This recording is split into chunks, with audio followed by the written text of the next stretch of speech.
Hello everyone. In today's video lecture, we will discuss about audit in electronic data processing or computer information system environment. जैसा कि हम लोग जानते हैं, आज के डेट में जो भी ऑफिशियल वर्क होते हैं, वो मैक्सिमम कंप्यूटर से होते हैं। चाहे वो ऑर्गेनाइजेशन एक प्रॉफिट मेकिंग ऑर्गेनाइजेशन हो या फिर नॉन प्रॉफिट मेकिंग ऑर्गेनाइजेशन हो, लेकिन जो ऑफिशियल वर्क्स जो है वो कंप्यूटर के थ्रू ही होते हैं। जैसे कि कंप्यूटर में क्या आपका डेटा भी अच्छे से स्टोर रहता है और एरर के चांसेस भी कम रहते हैं और कन्वीनियंट कन्वीनियंट तौर पे काम हो जाता है। लेकिन जब ऑफिशियल वर्क की बात आएगी, देन इसमें बुक कीपिंग एंड अकाउंटिंग का भी वर्क होता है। और ये बुक कीपिंग एंड अकाउंटिंग का वर्क भी जो है, ये आजकल के डेट में मीन्स कहिए तो हर एक ऑर्गेनाइजेशन में अकाउंटिंग एंड बुक कीपिंग का वर्क आज के डेट में कंप्यूटर से ही होता है। ओके, जैसे कि हम लोग जानते हैं, एक अकाउंटिंग सॉफ्टवेयर है, बहुत ही पॉपुलर अकाउंटिंग सॉफ्टवेयर है, टैली। इसका नाम हम लोग सुने हैं, बहुत लोग सीखे हुए भी होंगे टैली। टैली में जैसे कि होता है कि आप अगर एक जर्नल एंट्री कर दीजिए, उसी जर्नल एंट्री का जो इफेक्ट है उसका रिफ्लेक्शन है। जैसे फॉर एग्जांपल आपने cash account debit to sales, okay, एक जर्नल एंट्री की आपने सेल्स वाउचर में, उस एंट्री का वही सेम एंट्री का रिफ्लेक्शन जो है वो कैश के लेजर में भी शो करेगा, सेल्स के लेजर में भी शो करेगा, और सेल हुआ है देन इन्वेंट्री भी कट जाएगा, और साथ में आपका उसका रिफ्लेक्शन ट्रायल बैलेंस पे भी होगा, प्रॉफिट एंड लॉस अकाउंट पे भी होगा, एंड बैलेंस शीट पे भी हो जाएगा। आप यही समझिए कि बस एक एंट्री आपने की, उसका रिफ्लेक्शन एकदम लेजर से लेकर के बैलेंस शीट तक उसका रिफ्लेक्शन हो गया। लेकिन जब मैनुअली लोग काम करते थे तो कैसे होता था? जर्नल एंट्री किए, फिर उसका लेजर बनाए, लेजर बनाने के बाद फिर ट्रायल बैलेंस के बाद फिर trading and profit and loss account, उसके बाद फिर बैलेंस शीट। ओके, सो एक तरीके से देखिए, ये जो कंप्यूटर जो है वो आपका क्या एक इंटेलेक्चुअल वर्क भी कर रहा है, जो कि पहले लोग दिमाग लगा के करते थे कि जर्नल एंट्री दिमाग लगा के पास करते थे, फिर जर्नल एंट्री के बेसिस पे लेजर अकाउंट बनाते थे। बात आ रही है समझ में? लेकिन आज के डेट में ये कंप्यूटर इंफॉर्मेशन सिस्टम के थ्रू कितना कन्वीनियंट तौर पे यह सब काम हो जा रहा है।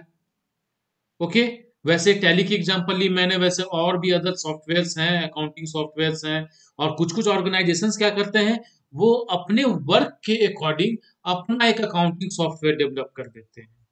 लेकिन अब बात आती है, हम लोग तो पढ़ाई कर रहे हैं ऑडिटिंग का, तो ऑडिटिंग में जब हम लोग ऑडिटिंग की पढ़ाई कर रहे हैं, देन ऑडिटिंग की पढ़ाई कर रहे हैं और साथ में आज के डेट में अकाउंटिंग का काम कंप्यूटर के थ्रू हो रहा है, देन ऑडिटर को भी अपडेट होना जरूरी है क्या, कि वो भी जो ऑडिट करे उसके लिए वो खुद को अपडेट करे, खुद सफिशियंट हो जाए कि yes the auditor can also conduct the audit through EDP electronic data processing और ऑडिट थ्रू कंप्यूटर। सो एक ऑडिटर ये इस इन्वायरमेंट में, कंप्यूटर इंफॉर्मेशन सिस्टम के इन्वायरमेंट में किस तरीके से ऑडिट को कंडक्ट करेगा, यह सब हम लोग आज के वीडियो लेक्चर में डिस्कस करने वाले हैं। जैसे कि बहुत ही सिंपल है, ईडीपी और सीआईएस। ईडीपी और सीआईएस जैसे इसका फुल फॉर्म क्या है? ईडीपी का full form electronic data processing, और सीआईएस का कंप्यूटर इंफॉर्मेशन सिस्टम। ओके, इसका दोनों का मतलब एक ही है, और इसका मतलब यही है कि जो आपका काम हो रहा है, एक ऐसा अरेंजमेंट है, एक ऐसा मैकेनिज्म है जिसमें कि इंफॉर्मेशन का प्रोसेस किसके थ्रू हो रहा है? कंप्यूटर्स के थ्रू हो रहा है। लेकिन जब ऑडिट होगी ईडीपी और सीआईएस इन्वायरमेंट में, देन जो ऑडिट का ऑब्जेक्टिव है वो चेंज नहीं होगा। ऑडिट का ऑब्जेक्टिव वही रहेगा, जैसे ऑडिट का ऑब्जेक्टिव है ना कि ऑडिटर एग्जामिन करते हैं, जांच करते हैं कि जो ऑर्गेनाइजेशन का प्रॉफिट एंड लॉस अकाउंट या बैलेंस शीट है वो true and fair view present कर रहा है या नहीं। सो ये जो ईडीपी और सीआईएस इन्वायरमेंट में भी ऑडिटर का जो ऑब्जेक्टिव है ऑडिट का वही रहेगा। The objective of the auditor does not change in EDP और सीआईएस इन्वायरमेंट। और ध्यान दीजिए, जब एक ऑडिटर को ईडीपी और सीआईएस इन्वायरमेंट में ऑडिट करनी होती है, देन फर्स्ट ऑफ ऑल उसे एक एप्रोप्रिएट प्लान बनाना होता है, सो दैट कि जो ऑडिटर है वो एक जब प्लान बनाएंगे तो ये भी बनाएंगे कि हाँ कितने टाइम में कंप्लीट करना है, सो दैट कि वो एक प्लान्ड टाइम में ऑडिट को कंप्लीट कर सके। नेक्स्ट है हमारा, अब ध्यान दीजिए, जब एक ईडीपी और सीआईएस एनवायरनमेंट में ऑडिटर को ऑडिट करना होता है, देन ऑडिटर के लिए बस इतना ही सफिशियंट नहीं है कि बस हाँ एक ऑडिटर है, उसको अकाउंटिंग और ऑडिटिंग की नॉलेज है। ये तो होना ही चाहिए, ऑडिट करने के लिए अकाउंटिंग एंड ऑडिटिंग की नॉलेज तो होनी ही चाहिए। साथ में ईडीपी एनवायरनमेंट में जो कंप्यूटर नॉलेज भी होना चाहिए, मीन्स जो ईडीपी इन्वायरमेंट में जो सॉफ्टवेयर यूज हो रहे हैं उसका भी मोर और लेस उसका भी नॉलेज होना चाहिए।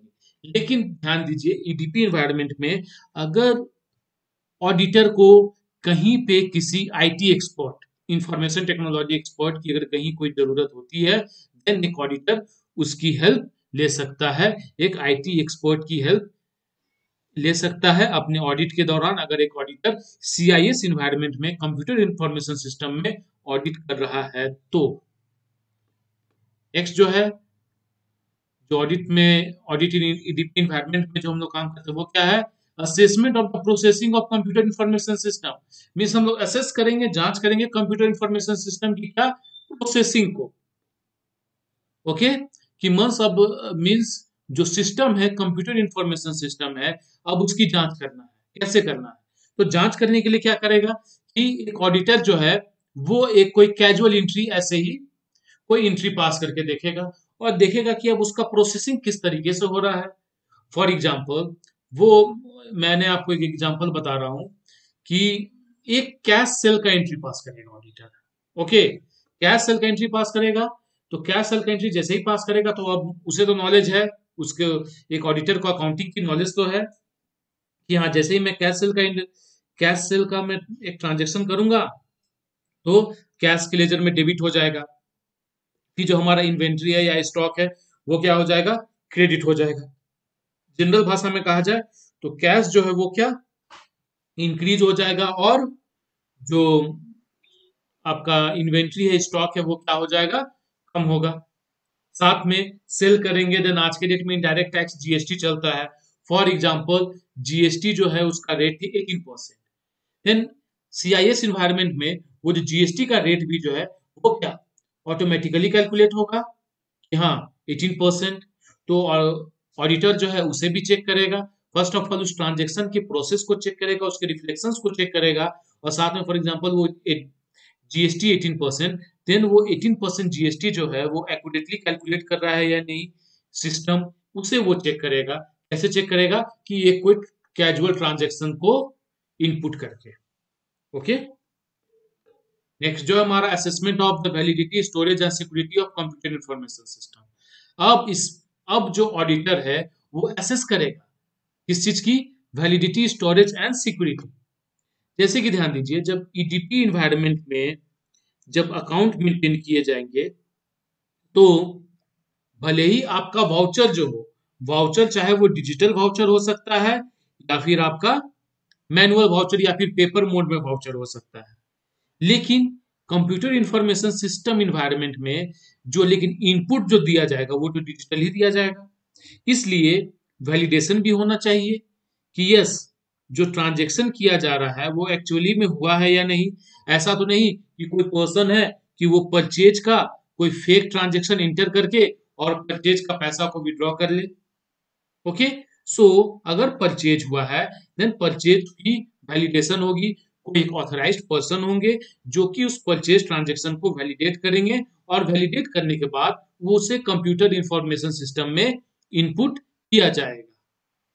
ओके, साथ में जब वैलिडेशन की बात हो गई, देन यहाँ स्टोरेज की बात भी होगी, क्योंकि बहुत सारे डेटा स्टोर होते हैं सिस्टम में। देन जो डेटा है वो प्रॉपरली स्टोर है या नहीं, किसी तरीके का कोई हैकिंग से तो बचा हुआ है या नहीं, और स्टोरेज में जो डेटा है वो सेफ है या नहीं। ओके, यह सब भी ऑडिटर चेक करेंगे। और साथ में सिक्योरिटी, जैसे कि जब कोई सिस्टम को यूज करेंगे, देन कोई ऑथोराइज्ड पर्सन इस सिस्टम को यूज करेंगे, देन वो ऑथोराइज्ड पर्सन के पास कंप्यूटर को एक्सेस करने के लिए, सिस्टम को एक्सेस करने के लिए आईडी एंड पासवर्ड है या नहीं। अगर आईडी पासवर्ड नहीं होंगे देन कोई भी पर्सन एक्सेस कर सकता है।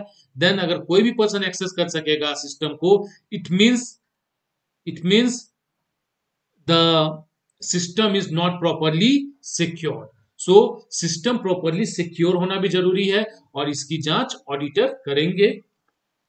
नेक्स्ट जो है हमारा assessment of internal control system. Yes, ये एक मैकेनिज्म होता है जिससे कि जो मैनेजमेंट होती है वो ऑर्गेनाइजेशन के अंदर कंट्रोल को इंप्लीमेंट करती है। जैसे कि in the assessment of internal control system of an organisation the auditor must assess. Internal control system को जब वो चेक करेंगे देन वो क्या क्या चीज देखेंगे। सबसे पहले कि जो whether the organizational plans or policies are framed in accordance with the CIS environment or not, means management के द्वारा जो ऑर्गेनाइजेशनल प्लान्स एंड पॉलिसीज जो बनाई गई है वो CIS इन्वायरमेंट के अकॉर्डिंगली है या नहीं। साथ में जो सिस्टम में अगर किसी तरीके का कोई अपडेट है या अपग्रेडेशन है देन उसके लिए मैकेनिज्म है या नहीं कि सिस्टम में अपग्रेडेशन हो। फॉर एग्जाम्पल, अगर जीएसटी के स्लैब में चेंज आ गया, पहले किसी पर्टिकुलर गुड्स पे अगर आपका जीएसटी लगता था 28%, अब उस पे 18% जीएसटी लग रहा है, देन उससे उसको अपडेट करने की मैकेनिज्म अवेलेबल है या नहीं। फिर उसके बाद जो सिस्टम को एक्सेस कर रहे हैं ऑथोराइज पर्सन ही सिस्टम को एक्सेस कर रहे हैं या नहीं।